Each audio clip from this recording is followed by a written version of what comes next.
Hello friends, good morning. Welcome back to my channel Shivani vlogs. আশা করছি সবাই ভালো আছো। তোমাদের ভালোবাসা এবং আশীর্বাদে আমিও খুব ভালো আছি। তো আর একটা নতুন ব্লগ নিয়ে তোমাদের সামনে চলে আসলাম। ব্লগটা ফার্স্ট থেকে লাস্ট পর্যন্ত দেখার অনুরোধ রইল। আজ কিন্তু সকাল 6টা থেকেই ভিডিওটা শুরু করে দিয়েছিলাম ছোট ছোট ক্লিপ নিয়ে। তো আজকে কিন্তু খুবই ব্যস্ত ছিলাম, কারণ আজকে কিন্তু একটা জায়গায় যাব। তো সেটা কিন্তু ভিডিওর মাধ্যমেই তোমরা দেখতে পারবে।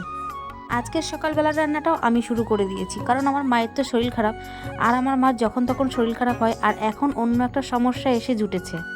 তার জন্য আজকে প্রচুর পরিমাণে ব্যস্ত, ওনাকে নিয়ে যেতে হবে আর কি। তার জন্য ভাত বসিয়ে দিয়েছি সকালবেলা, আর ভাইরা তো কাজে যাবে, তো বাড়ির সকলেই তো সকালবেলাতেই কাজে যায়। তো ভাত বসিয়ে দিয়েছি এদিকে, আর এদিকে কিন্তু ডিম সিদ্ধ করতে বসিয়ে দিয়েছি।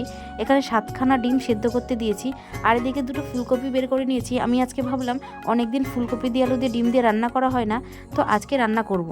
তো তোমরা কি এই শীতে ফুলকপি দিয়ে আলু দিয়ে ডিম দিয়ে খেয়েছো? অবশ্যই কমেন্ট করে জানিও। আর এই মোচাটা হচ্ছে কালকের মোচা, মা কেটে রেখেছিল। এটা কিন্তু কাঁচকলার মোচা। অনেকেই তিতো হওয়ার লাগার ভয়তে আর কি মোচা খায় না, কাঁচকলার মোচা। তবে এই মোচাটা যদি কাঁচকলার মোচাটা যদি রাত্রেবেলায় কেটে জলে ভিজিয়ে রাখে লবণ দিয়ে, তাহলে কিন্তু আর তেতোটা লাগে না। আর মোচা যেভাবেই রান্না করো না কেন, চিংড়ি মাছ দিয়ে যদি রান্না করা হয় বেশ ভালোই লাগে কিন্তু। আজকে আমাদের বাড়িতে মাত্র 2 রকম রান্না হয়েছে, মোচা দিয়ে চিংড়ি মাছ আর আলু দিয়ে ফুলকপি দিয়ে আর ডিম দিয়ে রান্না হবে। তার জন্য মশলাটা বেটে নেব আর কি মিক্সচার মেশিনে। আর আজকে কিন্তু আমি কাঁচা লঙ্কা দিয়ে রান্না করছি। তবে কিন্তু এর মধ্যে 2 দানা চিনি আর যদি একটু লঙ্কার গুঁড়ো দেওয়া হয়, এমনিতেই লাল হয়ে যাবে। তোমাদের সাথে কথা বলতে বলতে দেখেছো ভাতটাও হয়ে গেছে। ভাতটা হয়েছে কিনা হাত দিয়ে ওটা দেখছিলাম, তো দেখলাম যে হ্যাঁ ভাতটা হয়ে গেছে। তারপরে কিন্তু ভাতটা উপর দিয়ে দেবো। আর এদিকে আমার ডিমটাও সেদ্ধ হয়ে গেছে। এবার ডিমগুলো কিন্তু ভালো করে ছাড়িয়ে নিয়েছিলাম। আর যেহেতু সকালবেলায় আর গরম গরম ডিম সেদ্ধ, আমার কিন্তু খেতে ইচ্ছা করছিল।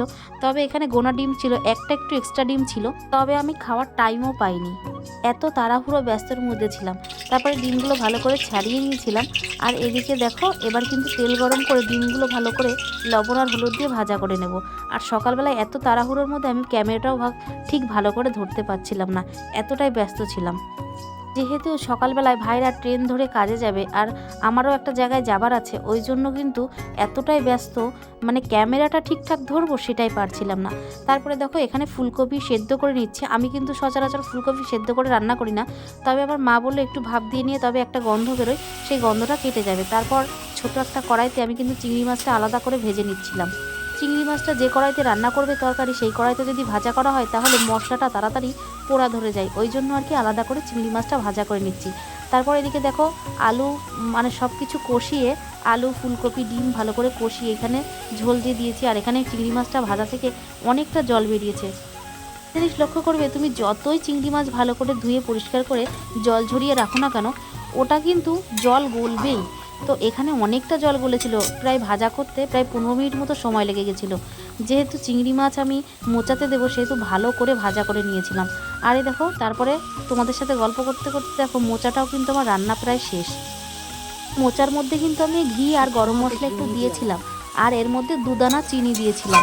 চিনি দিলে একটা কষ ভাব থাকে, সেই কষ ভাবটা চলে যায় আর টেস্টটা দারুণ আসে।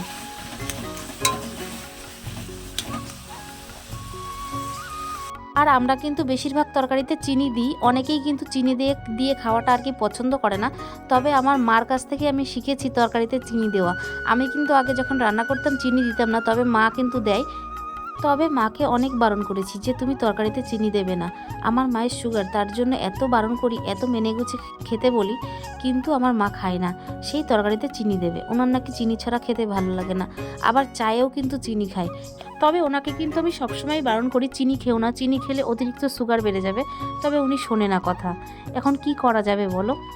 তো এইদিকে দেখো এই যে আমার বিছানাটা পড়েই আছে, এখনও কিন্তু তোলা হয়নি। সকালবেলা ঘুম থেকে উঠে রান্নাবান্না করে এই কাজগুলো কিন্তু সেরে নিলাম। এখানে বিছনা সব কিছু কমপ্লিট হয়ে গেছে তোলা। তারপরে কিন্তু আমি খেতে বসেছিলাম, তবে খাওয়াটা কিন্তু আমি 3 থেকে 4 মিনিটের মধ্যে করে নিয়েছিলাম, কারণ প্রচণ্ড ব্যস্ত ছিলাম। এতটাই ব্যস্ত হয়ে পড়েছিলাম যে তাড়াতাড়ি সেখানে যেতে হবে আর কি, মাকে ডাক্তারের কাছে নিয়ে যাব। বললাম আর একটা ঝামেলা এসে জুটেছে, সেটা হচ্ছে আমার মায়ের দাঁতের যন্ত্রণা। আবার কালকে রাত্রে থেকে আমার মায়ের খুবই দাঁতের যন্ত্রণা করছে, তার জন্য কিন্তু ডাক্তারের কাছে যাবো। আর এটা হচ্ছে ব্যাংক, আমরা কিন্তু ব্যাংকে গিয়ে বসেছিলাম অনেকক্ষণ, প্রায় 1 ঘন্টা মতো। এটা হচ্ছে বড় ব্যাংক নয়, এটা হচ্ছে ব্যাংকের শাখা। তো এখানে যে দাদাটা থাকে ওই দাদাটা ছিল না, তার জন্য কিন্তু 1 ঘন্টা অপেক্ষা করতে হয়েছিল। ওখান থেকে টাকা তুলে তারপরে আমরা চলে গেছিলাম মাকে নিয়ে সেই ডাক্তারের কাছে। তবে ডাক্তার ছিল না, ওখানে কম্পাউন্ডার ছিল। সে তো সবার দাঁতেই করে। আরে দাঁত পোকায় খেয়ে একদম মানে পুরো করে দিয়েছে। তবে মাকে যে কারণে ডাক্তারের কাছে নিয়ে গেছিলাম সেই কাজটা কিন্তু মেটেনি। তবে আমাদের কিছু কাজ ছিল বাজারে, সেখান থেকে সেই কাজগুলো কমপ্লিট করে বাড়ি ফিরে আসলাম।